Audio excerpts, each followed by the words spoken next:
I'll start off with the unimportant things. Who am I, and what am I doing here?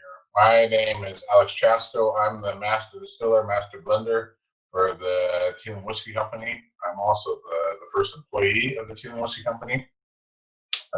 We started the Teeling Whiskey. Jack Teeling started the Teeling Whiskey Company about 8 years ago now. And the idea was to bring distilling back to Dublin, back to the Liberties, and to reestablish the Teeling name in making spirit in the heart of Dublin. And that was an idea that was very much in tune with what I was thinking at the time. I previously was the innovation manager at the Cooley Distillery, and one of the things that I was always interested in as an innovation manager was old mash bills and unique grain types and unique cask finishes, and the idea of doing things in a slightly different way. And I think that Jack and I really connected with regards to that view of whiskey.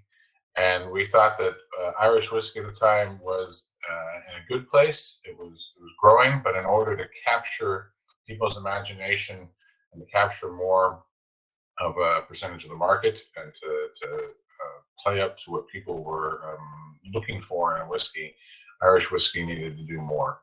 And we thought that one of the great places to do that would be to take Irish whiskey back to the heart, back to the Liberties, where there used to be, well, at one time there was 45 distilleries operating in that area, right? So what better way than to revive the spirit of Dublin and to bring Dublin back to the distilling capital that it once was, than to start a distillery in the heart of a recession in the center of a major city in Europe.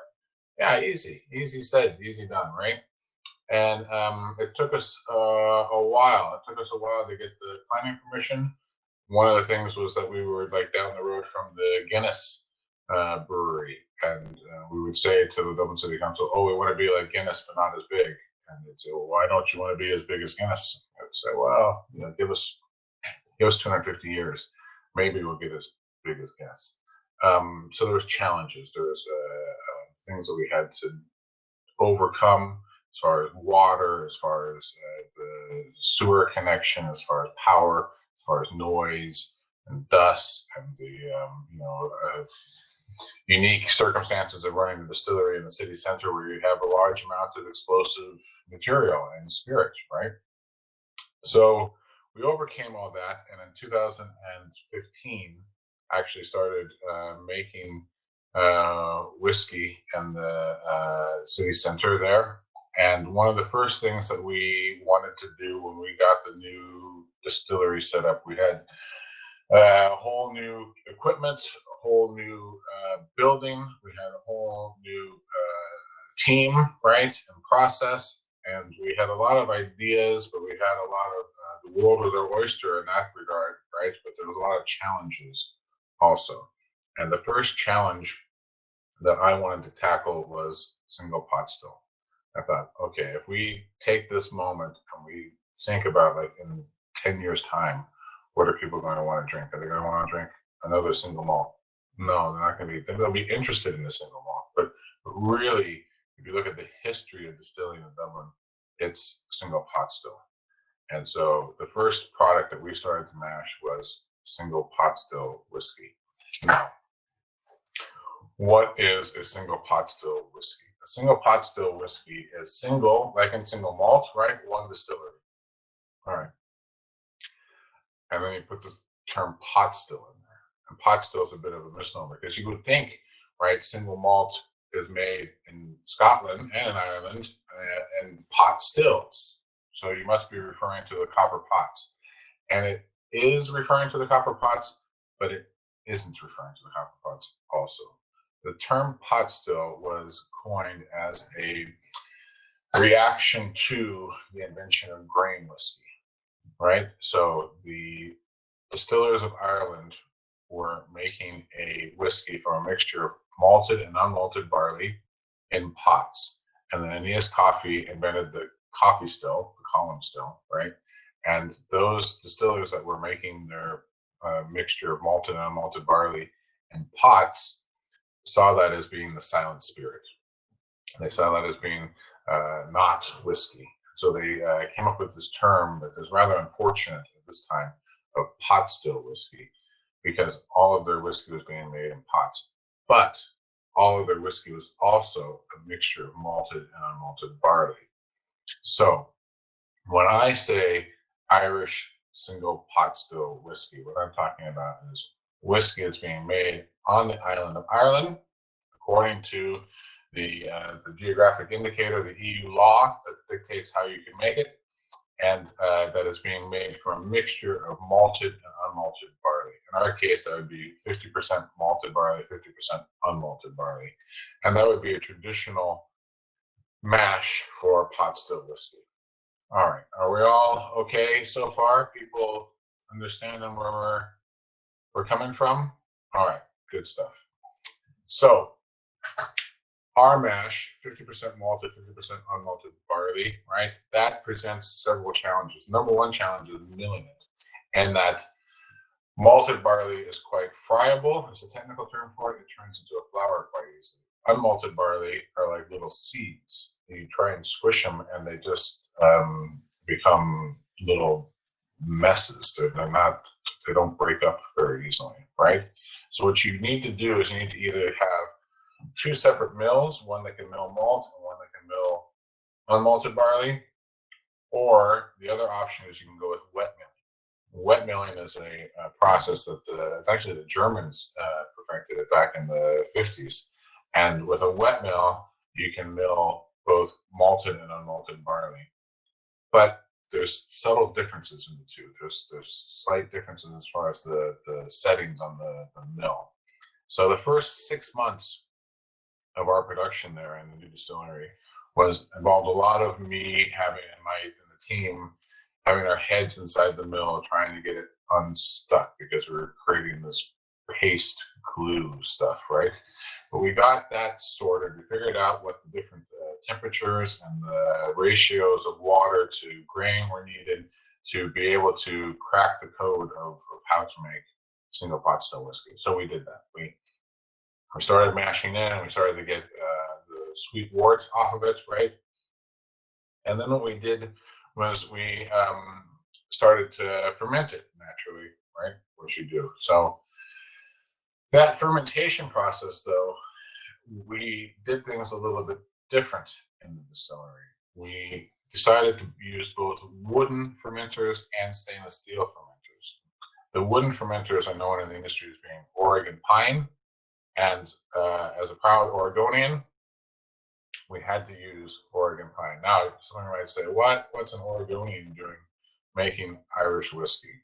So, yeah, I grew up in Portland, Oregon. I have a craft beer background, and my wife is Irish. That's the easiest way to answer the question of how does somebody from Portland, Oregon end up making Irish whiskey.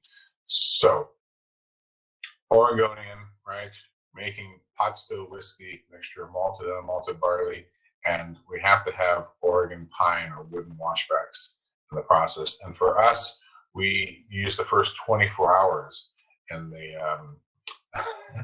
Lick Oswego. I know it well, John. I know it well. We ferment in the wooden washbacks for the first 24 hours. Now that's kind of unusual. Why do we go 24 hours in the wooden washbacks? We go with 24 hours in the wooden washbacks because what we want to do is we want to impart a bit of the flavor that you get from the wild bacteria, the Brettanomyces and the lactobacillus that's growing in the wood. The wood of the washback is porous, and so you get this sometimes a micro floral and fauna that takes place. And that's going to slightly sour our wash, but that's going to be useful for us in the stills, because that acid is going to react with the ethanol to produce esters. And so there's a certain nose that our whiskey has. There's a sweet, floral, fruity nose that our whiskey has. It comes from some of that bacteria that's growing in the wooden washbacks. So we use the first 24 hours in the wooden washback. We get the yeast going. We use a mixture of both distiller's yeast and white wine yeast to try and add up on the fruitiness to it. And then we ferment that for 3 days, 3 to 4 days, and put it through the wash still. So we're going into the wash still with our wash at about 8% alcohol. So I'll just go back through that step there because we've had a few people that have come into the room since I started. We're making single pot still whiskey in Dublin, in the heart of the Liberties. And we're doing a traditional mash of 50% malted and 50% unmalted barley. And with that, we're going to mill that through our wet mill. We're going to then extract all of the fermentable sugars from the grain, and we're going to ferment that over a 3 to 4 day fermentation in our wooden washbacks and our stainless steel washbacks using a mixture of distiller's yeast and white wine yeast. Okay, and that's going to give us a very floral, fruity spirit starting to come off. So first wash goes in at 8% alcohol, and we get our low wines off at about 27, 26% alcohol, which is pretty strong. And then that goes into the middle still. The middle still takes 2 charges from the wash still. So the wash still is 15,000 liters, and it creates about 4,000 liters of low wines. 2 of the 4,000 liter quantities of low wines goes into the wash still, which is 10,000 liters. So we then in the wash still go from about 26% alcohol up to about 55% alcohol. And finally, in the spirit still, we go from 55% alcohol up to 82% alcohol. And we have what's known as our pot still spirit. All right, but we're not yet whiskey, right? I'm sure as most of you are aware, that's just the spirit. That's not the actual whiskey coming off there. In order to get to this, in order to get to the good stuff, right, we have to then mature it. And by law, you have to mature it for another 3 years. Ours is actually matured for 4 years. And we do that in both first fill sherry casks and American virgin oak and in bourbon casks. And how we came up with those 3 casks was a bit by chance and a bit by luck, and also through a lot of experience and hard work in maturing whiskey. Sorry, I'm just opening up this bottle. I thought this was an open bottle. Now it's an open bottle. All right. I wish that I was there in person in London and that we could go through this all, personally with everybody in the room. But for those of you that have a bottle of single pot still whiskey, let's open that up and see what we get. So my reason for going through that whole process of the 50% malted barley, 50% unmalted barley, and the influences of the yeast and the influences of the wooden washbacks and the stainless steel was not because I'm some sort of whiskey geek who gets excited by the technical aspects. It's because all of that goes into making that a lovely whiskey. What it does is it gives you a light, floral, fruity nose and get a real grapefruit, papaya loveliness coming through on it. And there's a bit of cooked cereal, a bit of cream barley on there too, on the nose. And if we give it a little taste,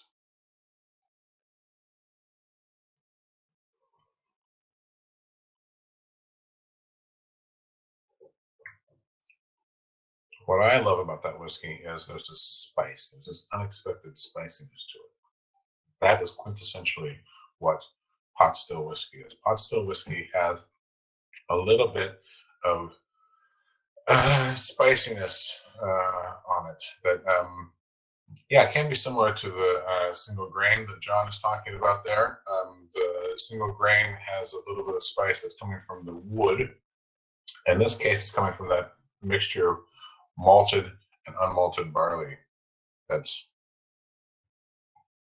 really putting us in a unique category. So it's, as an American, a bit like rye, right?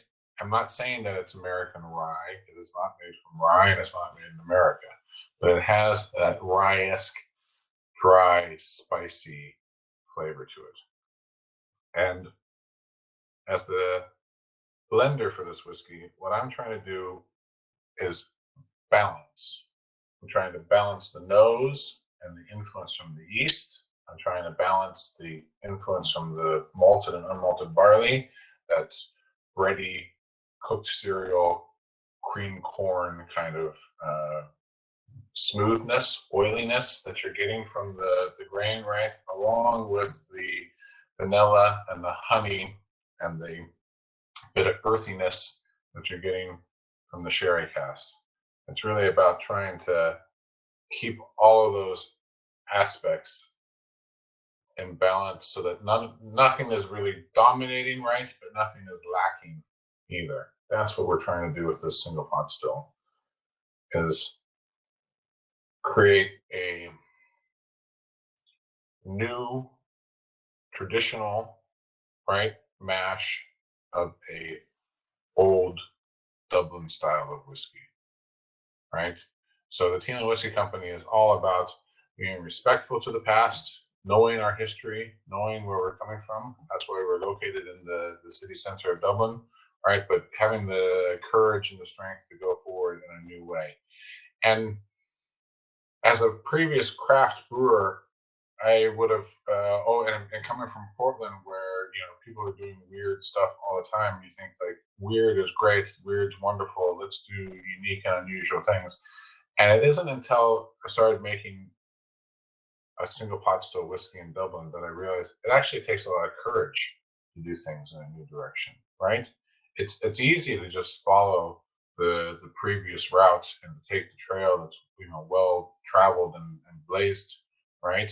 But it takes courage to do things in a unique and different way, and that's part of what I hope this is doing. I hope this is taking single pot still whiskey and bringing depth and variety to it, where it's still spicy for people that are familiar with well-established brands in the pot still category, right? It's still fruity, right? It's still light and approachable, but it's got a little bit of different quality to it that's not the same as what other people are doing. It's its own whiskey. It's its own thing, and I hope that people well, I know that people are really appreciative to that. I know that in the times that I've gone around the United States with this, that at times that I've gone around Europe doing tastings with a single pot still whiskey, people really respond to the unique qualities that it has, but also the familiarity with the honey, with the vanilla, with the rich fruitiness. One thing that might be fun to do, since we have a little bit of time here, is to talk about that fruit and where that fruit is coming from. So a lot of that fruitiness that we get in whiskey, right, is coming from yeast. And yeast is a monocellular organism, right? That's about 120 million years old. And it's producing these banana, pineapple, fruity esters that you're going to be experiencing throughout this whiskey festival. And it's doing that not for our benefit. It's not doing that so that we can all sit back and enjoy the lovely fruity floral notes that we get off of a whiskey, right? The yeast is doing that because it doesn't have any idea that we exist, right? Yeast is producing these esters because it wants to attract something. What it needs to move from one source of sugar to another. And the thing that it's trying to attract, I think, at least, is fruit flies. And you see that with beer. You leave a beer open, right, and it starts to get the fruit flies. You go into a bar, and there's the bar flies that are in there. right? That's because of yeast producing these fruity esters. And what we're trying to do here with this whiskey is trying to capture as many of those fruity esters as we can. And that's, I think, the real beauty of triple distilling. Triple distilling takes all of that ester aldehyde, rich floral, fruity, dried fruits, flowers, perfume notes that you get from fermentation, and it concentrates it all down into a lovely spirit, right? And then the key is to take all of that and to balance it with the cask additions from the maturation. Any questions so far? People are okay. I'm looking here for comments. I'm not seeing a whole lot of comments. People enjoying their Friday evening. Yeah. I certainly love taking this whiskey out to different people and seeing what their reactions are to it, how they what their take is, right? And then it's also great to take it to bartenders and have people make other unique and interesting drinks from it. And one that I had, this was in Florida in February, was an old fashioned with this single pot still. And the spice from the malted and unmalted barley, along with that honey coming from the American virgin oak and the bourbon cask, and that nice fruit just played really well in just a straight old fashioned cocktail. You didn't have to do any like fancy bitters or anything like that. Just a lovely old fashioned. So for me, I personally would drink it straight, or I would have a little bit of water in it. And if you wanted to start going down the cocktail route with it, I think an old fashioned or a sidecar or something like that with it would be your classic cocktails is lovely. All right, we're about halfway through, and so sorry, Margarita, we're on with the single pot still. That's what we're talking about there. And for those of you that just come in, this is our Keeling single pot still whiskey. This is the first whiskey that we made from the new distillery, and it is a mixture of malted and unmalted barley, 50% malted, 50% unmalted. It's been milled, mashed, and fermented in the distillery in Dublin at Newmarket Square. If you haven't been to see us there, I would highly recommend it. Obviously, there's restrictions with travel at the moment, but as soon as this whole pandemic gets sorted, it'd be great to welcome people back to the distillery. We would have had quite a few people previously coming through. Last year, we had about 150,000 people come and visit us in Dublin, and it's great. It's great to see people come in and see the working, operating distillery in the liberties and the hearts of the city, and to get to hear people's different experiences with whiskey and the questions, and to show them what goes into making world-class Irish whiskey, right? The big secret that I like to say is that there's no secret to it. There's a lot of hard work. There's a lot of hard work around the milling. There's a lot of hard work around the fermentation and the distillation and the maturation, and then picking the casks and blending. And in the end of the day, we get something like that, which for me is really great to see people's response, to hear a lot of positive response to a new product, and to get that level of excitement and that buzz that is really amazing. Yeah, to come even online to events like this and to talk to people. So we have something new. People are always asking me at these events, what's new? What's the new thing? What do you got that's new? Well, hot off the presses. I mean, I don't have a bottle here in front of me because it literally got bottled today.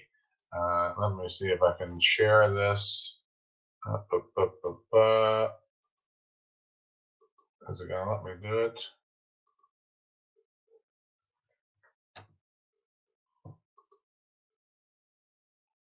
There we go.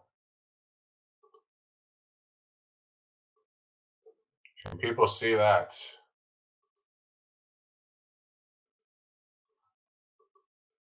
That is the new product. That is our new whiskey. That is the Black Pits.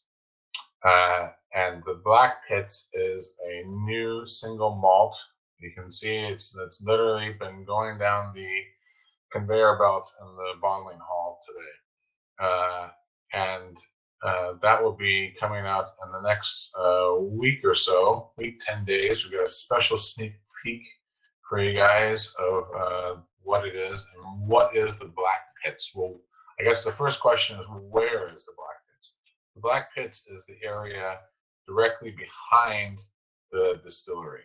So directly behind the distillery and the Liberties is an area of town known as the Black Pits. And this big block lettering that you see here is the lettering off of a gate, actually. There's an old gate behind the distillery that said Black Pits on it. And Jack was quite taken by that. And he wanted to use it somehow in a new whiskey. And one of the whiskeys that, so after we started making the single pot still, we started making the single malt. And the first, I guess, specialty malt that we really went on to was peated malt. And we knew that we always wanted to make a peated single malt. And what we wanted to do that was special and is special for this Black Pits release is to have a triple distilled peated single malt. So I'm going to stop sharing that right now just because that's getting a bit annoying for me on my screen. And I'll tell you a bit about the history of how we got to where we are and what I think is really exciting about the Black Pits. So use of peat and making whiskey is not new, and the use of peat in making Irish whiskey is new. That goes back hundreds of years.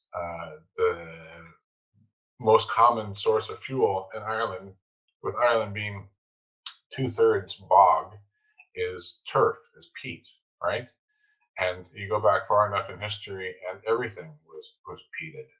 You and I would be peated, right? And that would be the fire in the center of the room. That's what you would be cooking your meals over. That's what you would be drying your clothes with. The Irish connection to turf is quite literal, and yet Irish whiskey is not known for being smoky. It's Islay that's famous for its smoky malts, right? Yet that map behind me of Ireland, most of that island is covered in bog. So we wanted to visit and to be aware of where we are, right, on the island of Ireland, and then the makeup of that, right, and the long tradition of using peat and making whiskey. But we wanted to do that in a new and unique way. And we were trying to figure out what is the new twist that we could have for a peated single malt.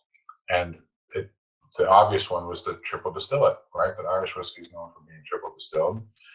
Peated single malt is known for being double distilled. So let's do a triple distilled peated single malt. What would that be like? Well, the first challenge that you have when you try and create a triple distilled peated single malt is that the third distillation removes quite a bit of the peat from your spirit. You start off with, let's say, well, in our case, we start off with 55 ppm or phenols of parts per million of phenols in our malt. And that at every step along the process gets reduced. So typically you'd start off at around 55 and you probably end up somewhere around 35 to 25 in your final whiskey, right? When you add that third distillation, though, it drops it way down to 15. So you have to start out with a very highly peated malt in order to get any peat characteristic coming through at the end. But as that peat characteristic falls, right, what also happens is the fruit characteristic from fermentation increases. So what you're left with in the spirit of what is the black pits is a mild peat. It's not dominating. It's not the punchy in the face band-aids, TCP, iodine burn, right, that you get from your big peated Scottish single malt. It's a much more muted um, peat. There was a guy that I was tasting it with from America who described it as being the dude's rug. You've seen that movie, The Big Lebowski. It's the dude's rug. It really ties the room together. It's not overbearing. It's the background note that brings it all together. So 15 ppm of phenols in the black pits, and it is more of a barbecue, smoky meat kind of smoke than a campfire. It's more yeah, like what you would get like smoked cheese or smoked fish or smoked bacon, that kind of a smokiness. And with that fruit intensity that you get that Irish whiskey is known for, right? It balances out quite nicely. I think it's really a lovely whiskey.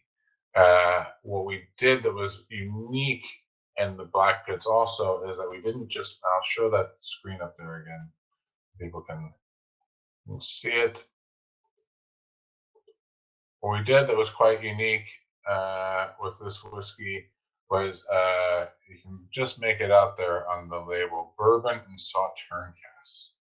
So people that are familiar with our 21-year-old and the 24-year-old and the 28-year-old will know that we have had a huge success with using a slightly peated single malt in sauterne casks. And we wanted to take that success and to try and build on it, right? What we were trying to do with this was to make the maybe younger, more aggressive, a bit more punchy version of the 21-year-old. And I think that we've come pretty close to doing that, and that it's got a bit more liveliness with the peat than you would in the 21-year-old, right? But it's still in the background. It's not the showstopper in your face smokiness. And with that sauterne cask, there's a lovely minerality there. There's a lovely long finish to it that peat and sauterne just go brilliant together. For those of you that aren't familiar with sauterne, sauterne is a French dessert wine, and it's got it's matured for quite a long time in cask, and it's got a lovely, long, rich finish to it. And that has imparted itself on the black pits quite strongly. So 2/3 of the casks for black pits are American bourbon casks. We got loads of vanilla, loads of honey, loads of rich traditional whiskey flavors that you would get, that strong backbone of a bourbon cask maturation layered with the sauterne casks on it there. And I'm really looking forward to people trying and tasting this whiskey, because when we've gone out to do events with it, the response has been overwhelmingly positive. People start getting excited and they tell you, oh, this is the bridge between Islay and Ireland, right? This is the thing that's sort of making the connection between the two. Oh, we had a question there. I'll answer the. Yeah, feel free to pipe up with whatever questions you like. Natural color, non-chill filtered. It is 46% ABV. It is a 4-year-old single malt. It is a natural color, no added caramel, and non-chill filtered. It's gone through a 5-micron filter. So that's it. And we dumped the cask just last week. And that picture that you see there is from today, where I was going down the bottling line. We're very excited about this. This is the second whiskey coming out of the distillery in Newmarket. And like I said, one that people have really gotten excited about when they get a chance to taste it. I think it's an amazing single malt. I wish that we had a sample there for everyone to try.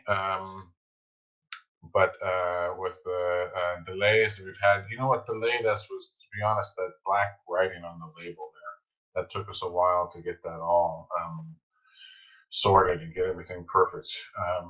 The hope was to have it out already, but look, we're really excited to be talking about it here with you at the Whiskey Festival.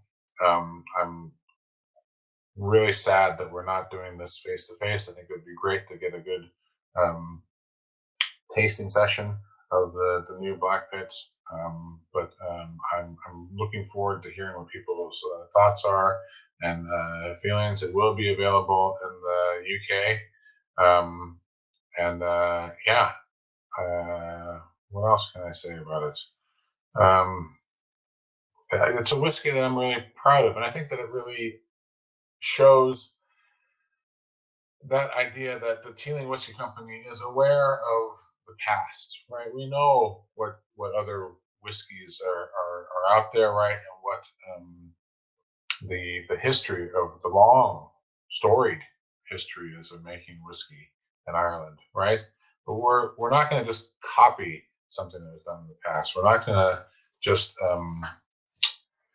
find some old recipe from 1840 and dig it up, right? We're going to take the knowledge that we have, the experience and the heartache and the scar tissue and all of the joy that goes with making whiskey, and we're going to use that to the best of our ability to make new and exciting and interesting whiskeys. And I think the Black Pits and the single pot still are good examples of that. And there's more to come. There's more that we are excited about that will be coming out.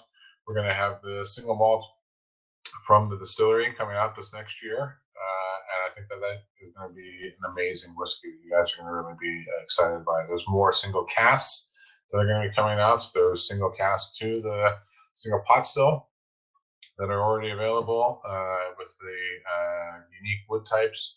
I know that people have been big fans of Chinquapin and the chestnut, and there's a tasting we did just a couple weeks ago where the favorite was Amberana. So there's an Amberana single cask coming out, and that's what we're all about. That's that whole Viva Variety approach to it is what the Teeling Whiskey Company is doing. We're trying to be the new, innovative, unique whiskey that's being made in the heart of Dublin, that's aware of the rich history that Irish whiskey has, right? But taking things forward in a new direction. Let me see if I can answer some of the questions about here. Pineapple cask. What information do I have about the pineapple cask? It is delicious. You should buy a bottle. That is information. Oh, so that was a collaboration that we've done. We've done several different. Good. Well, what do you think of it, John? You like it? That's a collaboration we did with the Plantation guys. Alexander is a great guy, and the whole team at Plantation are really wonderful. And what I like about those collaborations, we've done several of them. With the Plantation, we've done two of them actually. With Plantation, the pineapple, the Stiggins pineapple, and then we had one last year. There's more to come, definitely. There's more collaborations. There's more of that, exchanging DNA to happen there, because what we've done with our small batch is created this process of taking the blend and changing it a little bit, right? And that's what I was talking about being aware of the past. We've taken the process of blending whiskey, and we said, hey, we can add another cask in here, and in 12 months, completely change the whiskey. So you take that pineapple, Stiggins pineapple, right, and compare it to the standard small batch, they're completely different whiskeys, but they're the same base spirit. The same base spirit has gone into the blend, and 12 months in a Stiggins cask versus 12 months in the Central American rum casks, right? Completely unique, different. I mean, not just like, oh, I kind of get a little bit of something, right? They're completely different beasts. And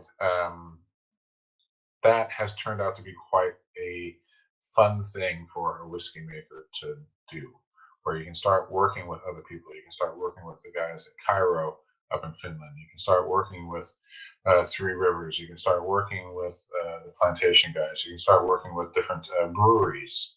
You can start working with a wide variety of different people and making unique and unusual whiskeys. Yeah. Yeah, and we bottled at 49.2%. Yeah, which is great, right? That again, today, not so crazy and unique, right? You go back 8 years ago, Irish whiskey was all at 40% alcohol, right?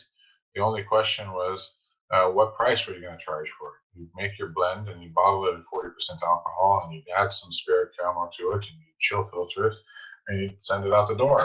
And the idea of bottling a blend at 40% alcohol, 46, sorry, percent alcohol, and not chill filtering it, and not adding spirit caramel to it, and putting it in a unique cask type for that final marrying process was crazy.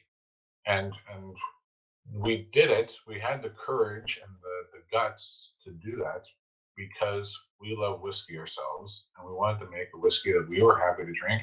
And we knew that there was people like you, John, out there that are looking for unique and interesting, unusual whiskeys at a variety of different strengths, from a variety of different casks, using a variety of different raw materials, and fermentation techniques and distillation techniques along the way. And it's been a real pleasure to go around the world and to see people respond to that, to see people get excited about the different kinds of products that we have, to see people get excited about, reviving single pot still. This is the first single pot still whiskey made in Dublin in 50 years. We're the first new distillery in Dublin in 130 years. And I never thought, going back to being a brewer in Portland, Oregon in the 90s, that I'd have the opportunity to do something like that. But I have had the opportunity to do something like that. And it's a great honor. And with that honor, I think, goes great responsibility. And what keeps me up at night is, how are we going to make this as good as we can? How are we going to keep on creating new and unique whiskeys that John and other people are going to get excited about? And it's not easy, but it's exciting, right? And it's again, it's just a great pleasure to come here and be able to talk to people about the interesting things that we're doing. So, do we have any other questions out there? Anyone late to the session, or not sure what they're doing here, or not sure what that crazy American is talking about up there? Happy to answer any questions that people might have. You feel free to type them in on the side here, and I'll try and answer all that I can. How are people enjoying the show so far? I know it's a bit unusual, right? Like, you're at a whiskey festival, but you're not actually at a whiskey festival, you know? All right, John. Well, we'll see you at the other sessions. But thanks for coming to see us. Cheers. I've been talking a lot, so I'm gonna drink some water. I know that's not something you should do at a whiskey festival.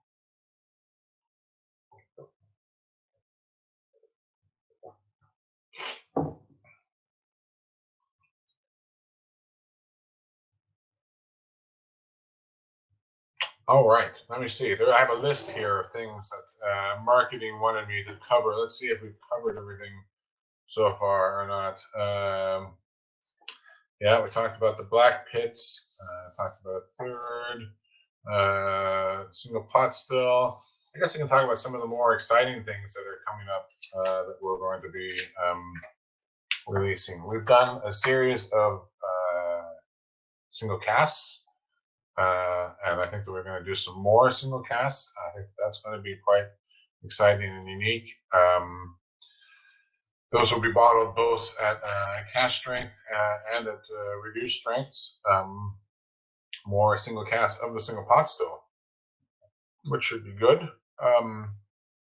What? Oh, we have Brabazon 4. Jeez, Alex, come on. Brabazon 4 is coming out. So for those of you that are fans of Brabazon 3, there's the fourth one.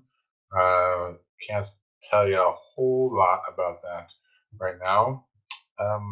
Most of my focus the last month or so has really been on the black pits and getting that right, with that being a whole new whiskey, whole new bottle, whole new, cork and labels and everything.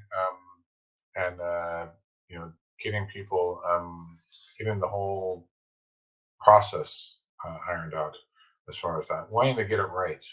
I think that's another difficult thing when you have a new whiskey, is that you might have an idea or a notion in your head as to how is it supposed to be, but to actually get that to materialize in a bottle in someone's hand is a challenge. And I think it's an art. I think it's one of those arts that is lost. Yeah. All right. What type of wood is for? Wood for Carcavelos. So those of you that know our previous single casts, we're going back to the Carcavelos, but it should be amazing. Yeah, we've got over 100 different wood types and cast types in the warehouse, and that's a great honor and privilege to be able to choose from such a variety, to be able to look at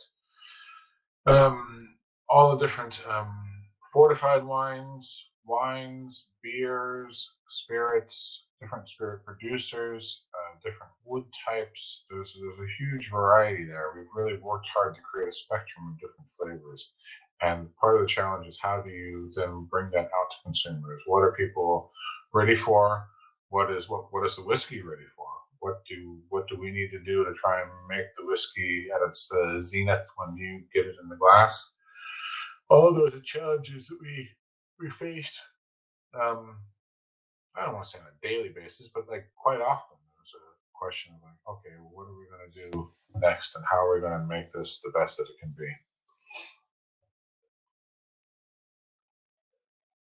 Anyone come late to the session? I think some people have just entered. Maybe we've been talking about two main whiskeys mostly. My name is Alex Chasko. I'm the master distiller, master blender for the Teeling Whiskey Company, and what we've been talking about has been the single pot still and the new whiskey that we have. I'll flash another view of that for you. The Black Pits. The Black Pits will be coming out in the next few weeks, and really excited about that. Yeah.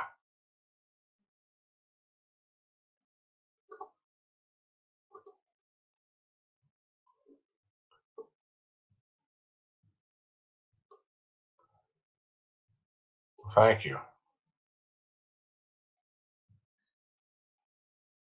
Yes, exactly. And if you haven't had enough of the chat from Alex, you can come back at 8 p.m. and hear it all again. Yeah. All right. Great. Well, I think we'll leave it there. Like I said, I'll stick around for a bit longer. If people have any more questions, I want to ask anything, now is your chance. But thank you for coming to see us, and I hope you enjoy the rest of the show.